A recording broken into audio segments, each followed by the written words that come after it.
అనకాపల్లి జిల్లా Narsipatnam borewells association తరపున నేను వైస్ ప్రెసిడెంట్గా కర్రీ చిన్నబాబు అని నా పేరు. కాబట్టి నేను ఈ సమ్మె పాటిస్తున్నాం.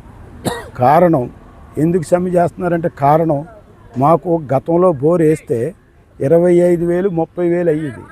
ఈవేళ మెటీరియల్ టూ మచ్, అంటే ఒకదానికి 3 రెట్లు పెరిగిపోయింది. దాన్ని బట్టి మేము బోర్లు కొట్టలేకపోతున్నాం. కస్టమర్లు అడిగితే పాత రేటుకి ఎత్తి వేయండి లేకపోతే పొండి అంటున్నారు.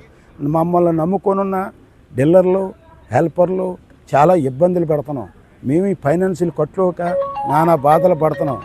కాబట్టి మాకు ఈ మెటీరియల్ తాలూకా రేటు తగ్గించి ఇస్తే మేము ప్రజలకి సపోర్ట్ చేయగలం. లేదు అంటే ప్రజలు మాకు ఇదే రేట్ల మీద సపోర్ట్ చేయాలి. అందు గురించి మేము ఈ సమ్మెని పాటిస్తున్నాం. ఈ సమ్మె తీరేదాకా మీ ఈ బిట్లు రేట్లు హ్యామర్ రేట్లు తగ్గేదాకా మీ సమ్మె కొనసాగిస్తాం.